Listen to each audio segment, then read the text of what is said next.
Because you're younger than most others. It's still not young though. Should we ask that question on camera? I don't care. I'm 46. I mean, oh, that's very young still.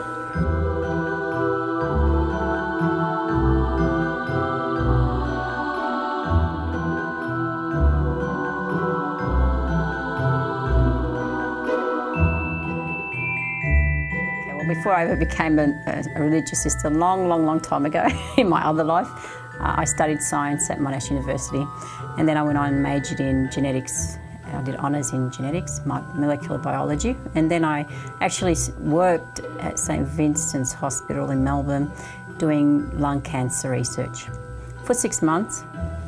Actually, prior to that, while I was looking for a full-time job, I was doing educational videos for schools. So we produced, I think, about a series of 6 on chemistry, a series of 6 on biology and so on. So I've got a science background which I've used to make videos and also to do lung cancer research. And then I flew out to Lebanon and became a religious sister. When did that calling emerge for you? Probably around year 5.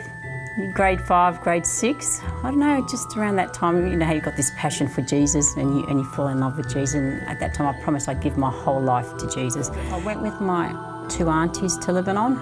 When I first went, I went to our village, our home village, for about 2 weeks, and then I entered the convent. And I don't know, as soon as I just stepped into that gate, I felt, yes, this is home. Because for many years I've had this restless feeling that something's missing in my life and I'm not happy, I'm not satisfied. And as soon as I entered, kind of that's never come back again. My role, I've been here for 20 years now at this school. When I first began, it was just a teaching role. I was kind of in charge of primary, but I was teaching in secondary. Then I moved into secondary. I was deputy principal at the time. So I was doing admin work, but also I was teaching. And this is now my 4th year as principal of the Maronite College of the Holy Family. And I still teach. You know, it's a multicultural country, so you can't just be narrow-minded and say, oh, well, we're only here for the Maronites or for the Lebanese. We are here for anyone and everyone, as our school at St Maroon's is evidence, and our aged care facilities, very multicultural.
I know when I first came, my focus was on teaching.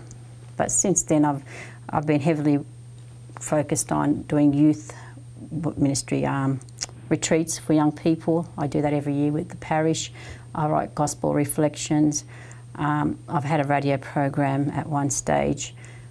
I do a lot of biblical studies and courses for young people. I've also moved into university. I lecture at university. I publish books and articles. So look, it's not restricted. Wherever you see there's a need or somewhere where you can use your talents, our congregation's great. Go for it.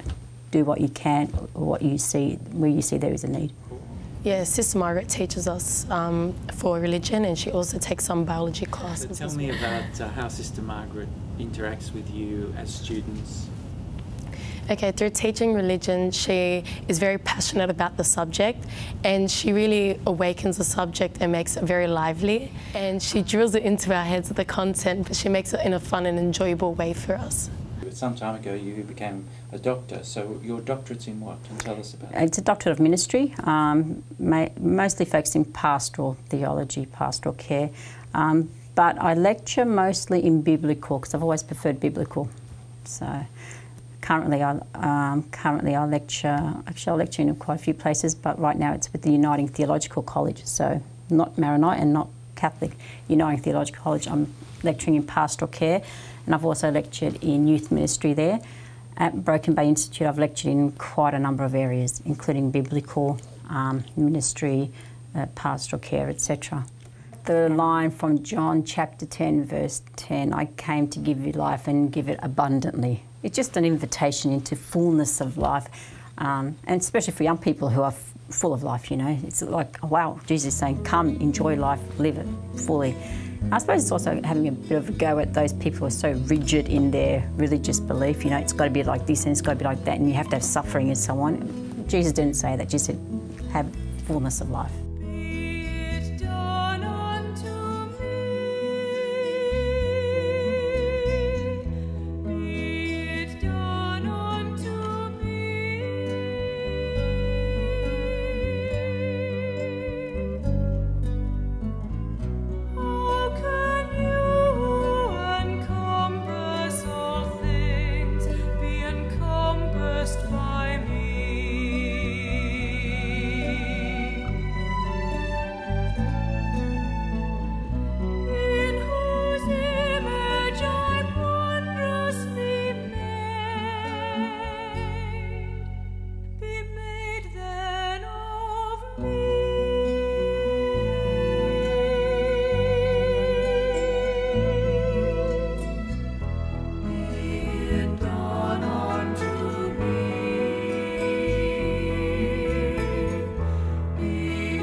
We too often hear the voices of those who are extreme and who polarise the whole issue.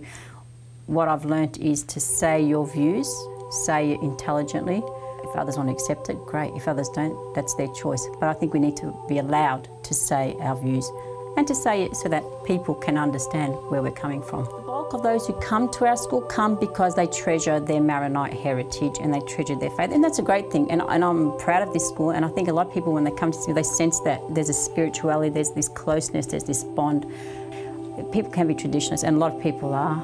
I started off as a very, very conservative person, believe it or not. And as Richard Rohr says, you start off conservative, generally, and then you open up. Experience teaches you to open up and to become more, you know, inclusive of others rather than exclusive. So you can't condemn or criticise people where they are. If they're there, that's fine. I think my role is to gently bring people into a fuller understanding of Christ. One of the reasons to enter a religious order? My number one reason would have to be love of Christ. If you don't love Jesus enough, if you don't have the passion for Christ, then nothing else is going to keep you there. For me, it was truth, Jesus and truth. They're the only two things that really mattered to me, and that's what keeps me there. We've got to be seen more as the spiritual gem, the place where people, the fountain where people can come and be quenched, where they can come and find Jesus. I need to be able to sit down and just be with Christ and pray and gain that spiritual wisdom so that then I can be of more value to others who are seeking Christ. Where does Christ fit in, especially with the younger generation? So I know people, that's been something in the back of my mind. But for me, ultimately, I suppose life has no meaning without Christ. So I always wonder, how can we make Jesus more relevant, something that people yearn for, and more evident in the Australian way of life. And I suppose I do that through my writings, reflection. I try to make Jesus contemporary.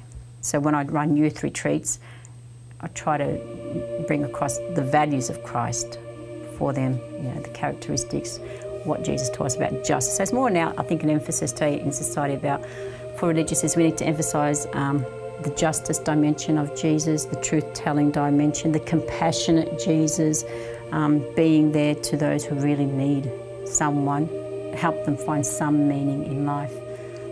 And that's my struggle and that's my interest, I suppose, at the same time. And if people ask me, do you regret becoming a religious sister? No. And they look at me, why? And you know, that's, funnily enough, they think that's strange, you know. You could have the world before your feet. Why are you still a religious sister? I belong here. My life is Christ. If I left the religious congregation, well, I'm back in the world, what am I doing? Getting more money and becoming rich or famous, whatever? I don't care. What I care is about becoming the best human I possibly can, and I can only do that if I have my time with Christ. As a doctorate, holding a doctorate of ministry, you've got to, as they say, publish or perish, which doesn't bother me because I actually like writing. So I've published a lot of articles. The bulk of them were mostly on Maronite studies, so studies on Maronite youth and the way they think and so on. But I've kind of moved across from that now. So the most recent book that's come out was Jesus' encounters with women in the Gospels. So I've moved more into writing about, you know, what does Jesus say to us? So in this case, I've written about, well, every woman that Jesus encountered in the Bible, what's that teaching us? What's Jesus saying about women? What's our role in the world? What's our role in the church? Usually, like musicians, there's always another song. Yep. I'm sure there's another book or more inside. What's the next book itching to come out? Okay, I've just released my book on Jesus and encounters with women. Currently, I don't know if this will become a book, but I'm working with a lot on the notes on. I've written a book on pastoral care, but this is now another book on pastoral care. Well, as Christians, how do we actually offer the care and the love and the compassion that Jesus did? So how do we offer appropriate care to the young, to the elderly, the sick, the grieving, the dying, so on? So what is pastoral care all about? But then there's another book I'd like to do too, more focused on the biblical side. I've got a few in my mind actually. I'd like to do another book on taking out the parables and just, you know, unwrapping each one, because each one has so much to say to us. So how do these parables speak to us for today? You know, my big thing is, well, how do you make Jesus relevant for today? How do you make the Bible relevant for today? So I like to unpack stories from the Bible so that people who today read them in contemporary Australia can say, oh, yeah, this connects with us today. So when I finished my doctorate, I put that into a short book, and I kind of added a bit more, just to basically information about what it means to be a Maronite, the Maronite history, the tradition, the culture, the liturgy, and then what young people understand about being Maronite. John Garrett Publishing, I don't know, for some reason they just came to me and said, oh, can we get you to write a few prayers so that we can do a teacher's diary, so that, you know, they've got a prayer each so they can start their lessons with. And then as I lecture in pastoral care, you know, how you gather notes and research and so on, I thought, well, why don't I put this into a book? Because, again, a lot of stuff on caring and pastoral care is very technical, more for, you know, academic. And I thought, being in the position that I am, I see a lot of people who come to me and say, oh, my brother's sick or my dad's dying, what do I say to them, what do I do? So I thought, why don't I just put a little book together, chapter by chapter, how do you care for someone who's dying, what do you say to someone who's grieving, what do you do for someone who is sick? So I published that one, Instrument of Your Peace, St. Francis of Assisi. And then I keep writing. But our founder for the Congregation of the Maronite Sisters is Patriarch Dies Hawaii, and we're hoping to make him a saint. And I've done a lot of translations from Arabic into English for our congregational leader, so when she submits the papers, there's an English version. Then I thought, well, why don't I actually put a little book together, because if he does become a saint, people want to know about his life. And there's hardly anything in English. And since I've already translated a lot of the information, I just put a small book together that covers his life, so that, you know, hopefully in the next year or so he becomes a saint. This is already available so people know who he is and why he became a saint. So I noticed that you have masks on the walls and masks behind you. Tell me, is this a hobby or what is it? No, I think masks tell us a lot. People hide behind masks. So I think by putting masks up, it's kind of saying, well, who's coming into my room? Is it the real person, or are they hiding behind something? And the other reason I've got masks in my room is because I went to Venice and I absolutely fell in love with the masks there, so I bought a few, and, you know, you want to display them. But I think there's a story behind the mask, what really, and I suppose it kind of speaks to me too. Am I hiding behind something, or am I really being the image, the face of Christ? And you are from Melbourne? Yes. But I could say a little bit sort of, how dare you bring AFL? I do. I brought AFL into the school. Proudly say so. I love my football. You have to love sport if you come from Melbourne. Yeah, I came here and it was all NRL, and I go for Melbourne Storm, but, you know, AFL, that's where my heart is. So I introduced AFL coaching into the school, AFL representative sport. And of course I've got my AFL memorabilia around my office as well. It's a good sport. Yeah, how many steps am I on now? I'm on 1,900, not very good. I did 20,000 yesterday. My Fitbit. My brothers gave it to me as a Christmas present about a year ago. I said, what's this? They go, you know, you can count your steps and so on. So they've got a Fitbit, I've got a Fitbit, all my friends. So we've synced and we do competitions. And I'm very competitive. I like to win. You know, the best way to win in a Fitbit is you get a metronome. Shake it. You get a metronome. Just go. Oh. My hairdresser had a Fitbit, and she said, well, she was cutting people's hair like this. But she had to swap it to the other hand because this hand kept going.